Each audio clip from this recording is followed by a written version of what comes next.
নমস্কার বন্ধুরা, আমি মিষ্টি আর আপনারা দেখছেন মিষ্টির রান্নাঘর। তো আজ আমি যেটা বানাবো সেটা হলো মাটন কোরমা। তো মাটন কোরমা বানানোর জন্য আমার কি কি লাগছে, প্রথমে আমি মাটন নিয়ে নিয়েছি। এবার মাটনটাকে আমি ম্যারিনেট করব। তো প্রথমে আমি মাটনের মধ্যে কিছুটা নুন দিয়ে দেবো,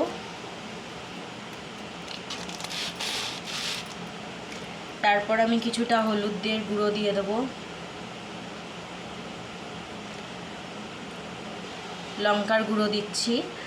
এটা আপনারা কতটা ঝাল খান তার উপর ডিপেন্ড করে, সেই হিসাবে দেবেন। আমি একটু বেশি করে ঝাল খাই তাই একটু বেশি দিলাম। আচ্ছা, এরপর আমি এর মধ্যে একটু জিরে গুঁড়ো দেব, এরপর আমি এর মধ্যে একটু ধনের গুঁড়ো দেব, আর সাথে দেব এখানে আমি আদা, কাঁচা লঙ্কা আর রসুন। আদা, রসুন, কাঁচা লঙ্কা এই তিনটে পেস্ট করে রেখেছি। আদা, রসুনের আর কাঁচা লঙ্কার পেস্টটা আমি এর মধ্যে দিয়ে দেবো।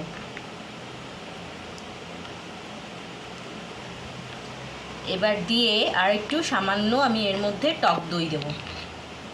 এই যে 1 চামচের মতো টক দই দিলাম। দিয়ে এটাকে আমি ভালো করে মাখিয়ে নেবো। এর মধ্যে মশলাগুলোকে এর মধ্যে আমি ভালো করে মাখিয়ে নেব, ঠিক আছে? এই যে দেখুন ভালো করে মাখানো হয়ে গেছে। এবার আপনারা চাইলে এটা ইনস্ট্যান্ট করতে পারেন, আবার কিছুক্ষণ আধ ঘন্টার জন্য এটাকে রেখে দিয়ে তারপরেও করতে পারেন। তো আমি বেশিক্ষণ রাখবো না।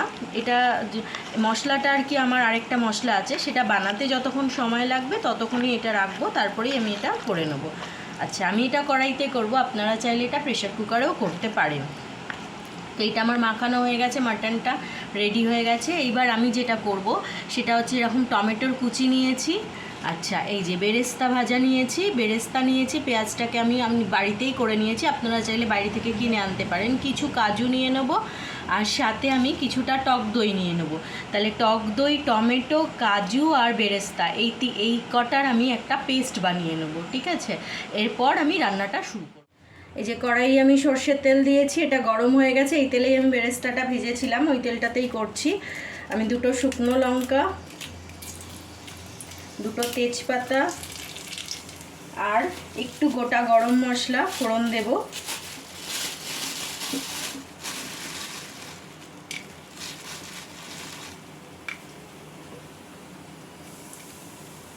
গোটা গরম মশলা ফোড়ন দিলাম। এবার এই তেলটার মধ্যেই আমি মাটনটাকে দিয়ে দেবো, ভালো করে দিয়ে এটাকে ভাজতে হবে।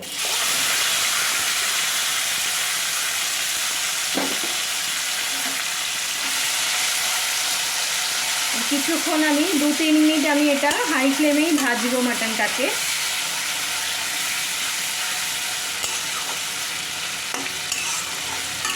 তারপর আমি এটাকে ফ্লেমটাকে একটু কমাবো, গ্যাসটাকে একদম কম করে ঢাকা দিয়ে দিয়ে করব। প্রথমে আমি কিছুটা একদম ফুল করে ভেজে নিচ্ছি।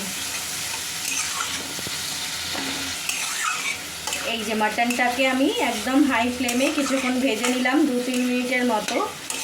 এইবার এই মাটনটার মধ্যেই আমি যে পেস্টটা বানিয়েছিলাম, বেরেস্তা, কাজু, তারপরে হচ্ছে আপনার টমেটো, দই, সেই পেস্টটা আমি এর মধ্যে অ্যাড করব।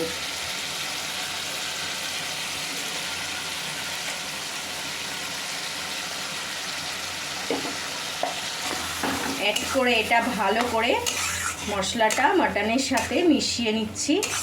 এইবার ফ্লেমটা গ্যাসের আমি কম করে দেবো, দিয়ে ঢাকা দিয়ে দিয়ে এটা আস্তে আস্তে ঢাকা দিয়ে দিয়ে আমি এটা ফ্রাই করব।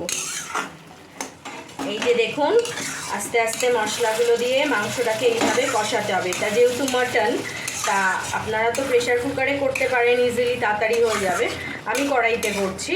তো এই জন্য কী করব, আমি কিছুক্ষণ পর পর অল্প অল্প করে গরম জল দেব, দিয়ে এটাকে ঢাকা দেব, দিয়ে দিয়ে কষাতে থাকবো যতক্ষণ না একেবারে শুকনো শুকনো হয়ে তেল ছেড়ে দেয়। তো আমি একটু করে এরমভাবে গরম জল দিয়ে দিলাম। এবার এটাকে একটু ভালো করে গরম জলটাকে মিশিয়ে নেব। মিশিয়ে আমি আবার এটাকে ঢাকা দিয়ে একদম আঁচটাকে কম করে, গ্যাসের ফ্লেমটাকে একদম কম করে এটাকে আবার আমি ঢাকা দিয়ে কিছুক্ষণ আর কি এইভাবে রেখে দেবো। তারপর আপনাদের দেখুন বন্ধুরা, আমার মাটন খুব সুন্দরভাবে কষা হচ্ছে, ফুটতে আছে। আমি এই অবস্থাতে আবার একটু গরম জল দিয়ে দেবো। এইভাবে আমি কিছুক্ষণ পর পর আসবো, এসে এটাকে একটুখানি গরম জল অ্যাড করব, কারণ যেহেতু মাটন এটা তো একটু হতে টাইম লাগবেই। তো এটা আবার অ্যাড করলাম, করে আবার ঢাকা দিয়ে দেবো। আপনারাও বারে বার যদি কড়াইতে করেন তাহলে বারে বারে একটুখানি চেক করে নেবেন যাতে নিচে লেগে না যায়। যখনই মনে হবে যে নিচে লেগে যাচ্ছে তখনই অল্প একটু গরম জল দেবেন, দিয়ে এটাকে আবার ঢাকা দিয়ে রেখে দেবেন। আবার মাঝে মাঝে নাড়বেন, এইভাবে যতক্ষণ না মাটনটা সিদ্ধ হচ্ছে ততক্ষণ পর্যন্ত। এইভাবে আমার মাটন পুরো সিদ্ধ হয়ে গেছে আর সুন্দর তেল ছেড়ে দিয়েছে। এই অবস্থা আমি একটু গরম মশলা দিয়ে দেবো। আর এই গরম মশলাটা আমার নিজের বানানো ঘরের, আপনারা চাইলে কমেন্ট করবেন, আমি রেসিপি দিয়ে দেবো। এটাকে ভালো করে মিশিয়ে নিলাম।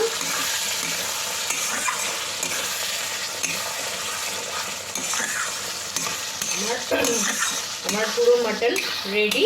এটা 5 মিনিট এটাকে আমি রেস্টে রাখবো। সামান্য একটু ধনেপাতা উপর দিয়ে এরমভাবে ছড়িয়ে দেবো, দিয়ে এটাকে 5 মিনিট রেস্টে রেখে সার্ভ করে আপনাদের দেখাচ্ছি আমার মাটন কোরমা। আমার মাটন কোরমা রেডি হয়ে গেছে, একদম গরম গরম ভাতের সাথে ভীষণ ভালো লাগে। আপনারা রুটি, নান, পুরির সাথেও খেতে পারেন। এবার আমি তো এটা কড়াইতে বানিয়েছি, তাই জন্য একটু টাইম লাগলো। আপনারা চাইলে প্রেশার কুকারেও বানাতে পারেন। তো আপনারা রেসিপিটা দেখুন, আপনাদের যদি ভালো লাগে তাহলে এটা লাইক করবেন, শেয়ার করবেন, আমার মিষ্টি রান্নাঘরকে সাবস্ক্রাইব করবেন। আর যদি ভালো লাগে তাহলে কমেন্টে প্লিজ জানাবেন। আর আপনারা কোথা থেকে দেখছেন ভিডিওগুলো সেগুলোও প্লিজ আমাকে জানান। ধন্যবাদ।